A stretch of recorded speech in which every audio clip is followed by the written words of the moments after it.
एक बार फिर से स्वागत है आपका हमारे YouTube चैनल वाईफाई एजुकेशन अड्डा पर। मैं रुबल सैन आपका फिर से स्वागत करता हूं। हमने प्रश्नावली 3.1 की थ्योरी की क्लास कर ली थी कंप्लीट और उसके बाद में प्रश्नावली 3.1 के क्वेश्चन नंबर 5 तक सोल्व कर लिया था। इसके बाद अपना नेक्स्ट क्वेश्चन है क्वेश्चन नंबर 6। तो क्वेश्चन नंबर 6 देखिए, इसमें बताया है निम्न समीकरण से x, y व z के मान ज्ञात कीजिए। तो x, y व z के मान ज्ञात करने हैं और हमें बराबर में दो अवयव दे रखे हैं। हमने थ्योरी में पढ़ा था कि दो अवयव एक दूसरे के बराबर होते हैं यदि उनके संगत अवयव एक दूसरे के बराबर होंगे। तो देखिए यहाँ पर संगत अवयवों की तुलना की जाए तो वे दोनों अगर बराबर हो तो दो अवयव एक दूसरे के बराबर होंगे। तो हमें अगले ने बता रखा है कि भैया दोनों अवयव एक दूसरे के बराबर है, तो ये बात तो कंफर्म है कि इनके संगत अवयव एक दूसरे के बराबर होंगे। तो संगत अवयव को एक दूसरे के बराबर कीजिए। तो y का संगत अवयव, y के बराबर में संगत अवयव कौन सा है? 4। तो y का मान कितना होगा? 4। ठीक है। z के संगत अवयव अपने पास 3, तो z का मान होगा 3 और x के संगत अवयव अपने पास 1, तो x का मान होगा 1। ठीक है। तो इस प्रकार से अपने पास आ गया x, y व z का मान। x, y, z का मान इस प्रकार से हमने प्राप्त कर लिया। अब इसके बाद में अपना क्वेश्चन नंबर 2 क्वेश्चन नंबर 1 में किया था।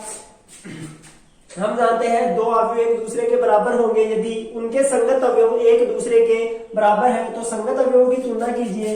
तो हमने तुलना की तो x प्लस वाई बराबर होगा 6 के, 5 प्लस z बराबर होगा 5 के और एक्स वाई बराबर होगा 8 के। अब इन तीनों को समीकरण नंबर दे दीजिए। सबसे पहले हमारे पास आसानी से सोल्व हो रहा है समीकरण नंबर 2, तो समीकरण नंबर 2 को सोल्व कीजिए। समीकरण नंबर 2 को सोल्व करेंगे तो मान रखिए समीकरण नंबर 2 का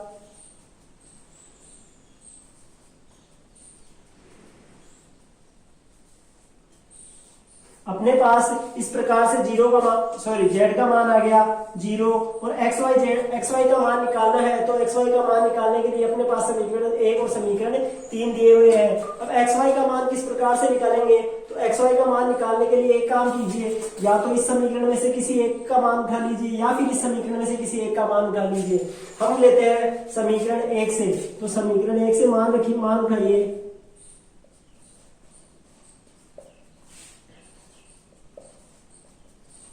समीकरण 1 अपने पास लिख दिया है। अब यहां से x या y किसी भी एक का मान निकाल लीजिए। मैं y का मान निकालता हूं तो y का मान हो गया 6 माइनस x, इसे दे दिया समीकरण नंबर 4। अब समीकरण 4 और 3 से देखिए, अगर मैं y का मान इसमें रख दूं तो अपने पास x का मान प्राप्त होगा समीकरण 3 व 4 से।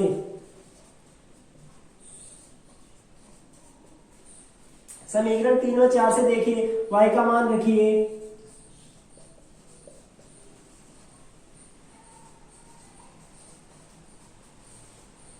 अब इस समीकरण को व्यवस्थित कीजिए। X square minus 6x plus 8 बराबर 0। समीकरण को सोल्व कीजिए। तो समीकरण को सोल्व करते हैं तो अपने पास ये प्राप्त होगा।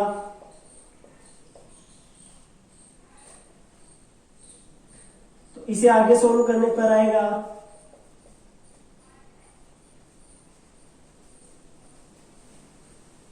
कॉमन लीजिए x minus 2।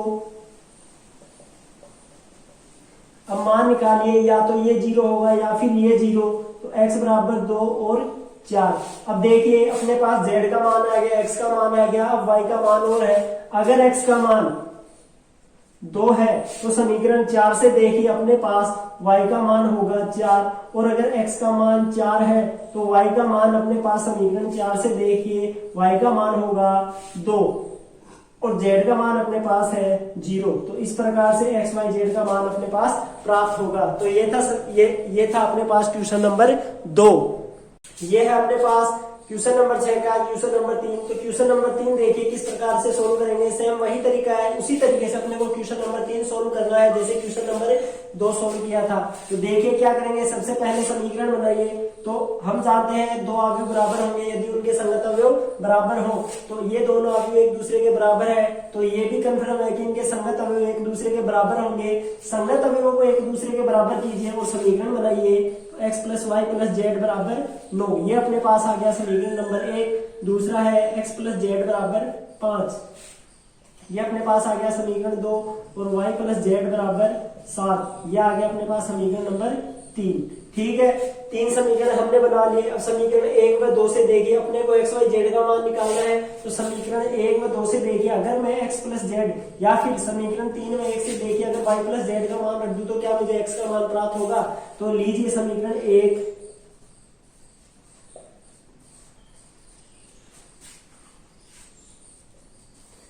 Equation first and second.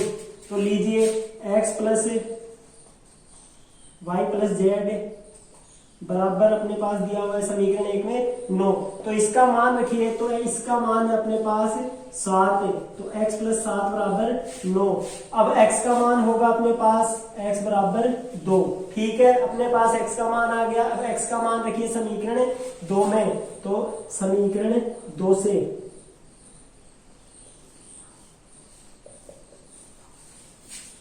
समीकरण 2 से x का मान रखिए। तो समीकरण 2 में x का मान रखा तो 2 प्लस जेड बराबर 5। तो z का मान अपने पास होगा 3। ठीक है, अब z का मान रखिए समीकरण 3 में। तो समीकरण 3 से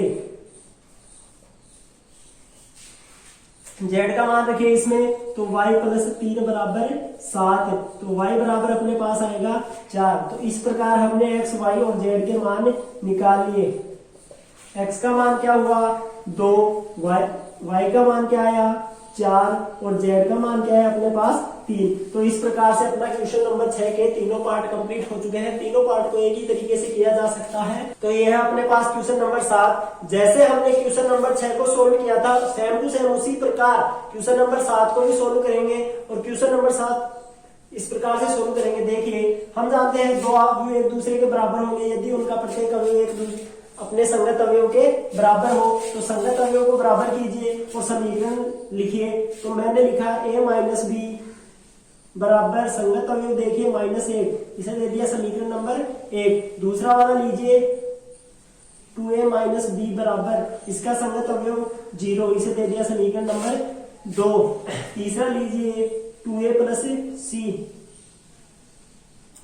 प्लस सी बराबर 5, इसे दे दिया समीकरण नंबर 3। और लास्ट है 3c प्लस डी बराबर 13, यह है अपना समीकरण नंबर 4। ठीक है, ये अपने पास 4 समीकरण प्राप्त हो गए। अब समीकरण 1 और 2 से देखिए अगर मैं समीकरण 2 से b का मान निकाल के समीकरण 1 में रख दूं तो क्या अपने पास सॉल्यूशन आ सकता है। एक बार देखते हैं समीकरण 2 से।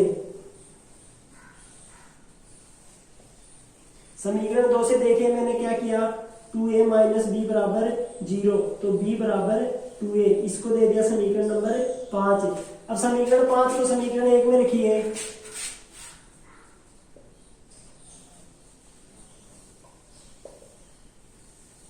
समीकरण 5 को समीकरण 1 में रखिए।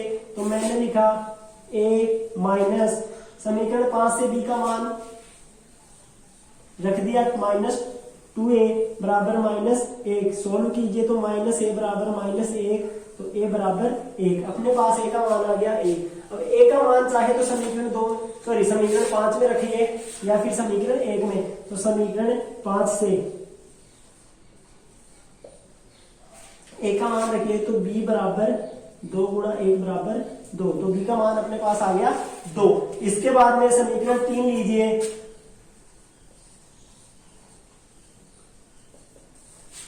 समीकरण 3 में अपने पास a का मान दिया हुआ है, a का मान हमने ज्ञात कर लिया, c का मान निकालना है।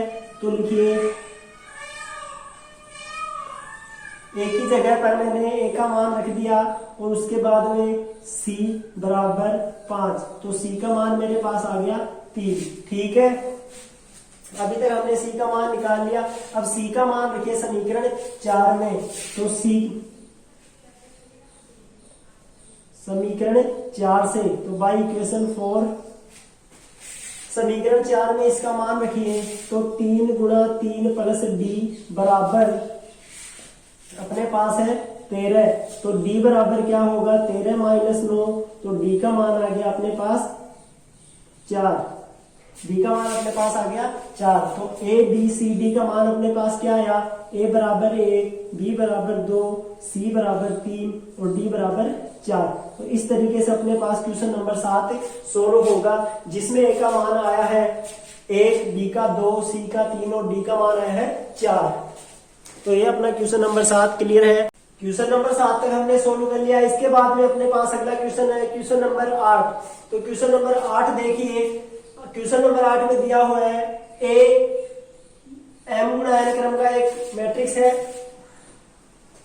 ए एम गुणा एन क्रम का एक आव्यूह है, एक वर्ग आव्यूह है यदि, इसके लिए आपको कंडीशन पूछ रहा है कि इसकी कोटि जो है अपने पास, उस कोटि में कंडीशन दी हुई है कि इस कोटि का मान इनमें से कैसा हो कि ये एक वर्ग आव्यूह बन जाए। तो हमने पढ़ा है वर्ग आव्यूह की परिभाषा में कि एक आव्यूह वर्ग आव्यूह कहलाता है यदि उसकी कोटि अर्थात उसमें स्तंभ और पंक्तियों की संख्या एक दूसरे के बराबर हो, तो वह आव्यूह वर्ग आव्यूह कहलाता है। जैसे मैं कोई एग्जांपल दूं, तो ए बी सी डी ये कोई मेरे पास आव्यूह है ए, यह एक वर्ग आव्यूह कहलाएगा। क्यों? क्योंकि इसमें स्तंभ और पंक्तियों की संख्या बराबर है, अतः यह एक वर्ग आव्यूह कहलाएगा। तो अपने पास इसका राइट आंसर क्या होगा, आंसर सी। क्यों? क्योंकि m बराबर n अर्थात पंक्तियों और स्तंभों की संख्या एक दूसरे के बराबर होती है, तो कोई भी आव्यूह वर्ग आव्यूह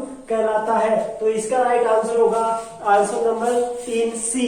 क्वेश्चन नंबर 8 तक कर लिया हमने। इसके बाद में हमें दिया हुआ है क्वेश्चन नंबर 9। क्वेश्चन नंबर 9 में बता रहा है x तथा y के किन मानों के लिए निम्न आव्यूह युग्म अर्थात ये दोनों आव्यूह के जोड़े समान है। मतलब x और y के मान क्या होंगे कि ये दोनों एक दूसरे के बराबर हो। तो जैसे हमने क्वेश्चन नंबर 6 क्वेश्चन नंबर 7 किया, उसी तरीके से करने की कोशिश करेंगे। तो सबसे पहले क्या करते थे उसमें कि पहले संगत अवयव को एक दूसरे के बराबर रखते थे। तो इसमें भी रखिए, ये हमने इसके बराबर रख दिया समीकरण 1, इसको इसके बराबर रखिए, इसको रखिए, और लास्ट 2 - 3x बराबर 4। ठीक है, ये रख दिया हमने। अब इससे निकालिए x का मान।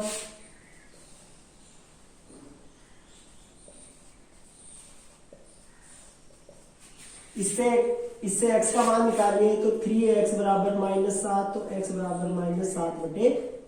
ये अपना x का मान आ गया। अब x का मान ही निकालना है तो समीकरण 4 से भी निकालिए, तो y इक्वेशन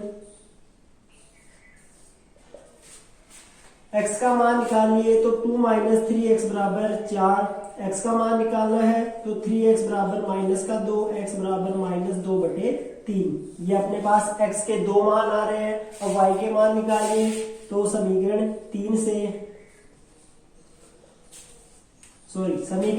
2 से देखिए, तो समीकरण 2 से मान लिखिए,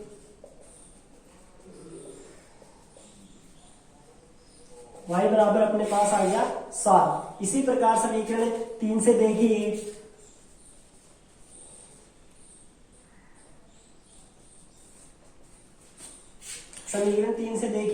तो y प्लस 1 बराबर 8, तो y का मान आ गया अपने पास 7। ठीक है, अपने पास इस प्रकार से मान आ गया। अब इसके बाद में आगे देखिए, हमने इसका सॉल्यूशन तो कर लिया, पर इसके बाद में देखिए इन चारों में से सही आंसर क्या होगा। तो सही आंसर के लिए देखिए, एक तो x का मान यहाँ पर दिया हुआ है और एक x का मान यहाँ पर, एक y का मान ये है और एक y का मान ये। तो देखिए y का मान तो अपने को प्राप्त होगा, y का मान तो अपने को प्राप्त हो गया। पर x का मान देखिए -2/3 और -7/3। क्या ये संभव है? एक ही आव्यूह में x के 2 भिन्न भिन्न मान क्या संभव हो सकते हैं? नहीं हो सकते। अतः इस क्वेश्चन का आंसर होगा आंसर नंबर बी, अर्थात यह ज्ञात करना संभव नहीं है। तो क्वेश्चन नंबर 9 का आंसर होगा ऑप्शन नंबर बी, यह ज्ञात करना संभव नहीं है।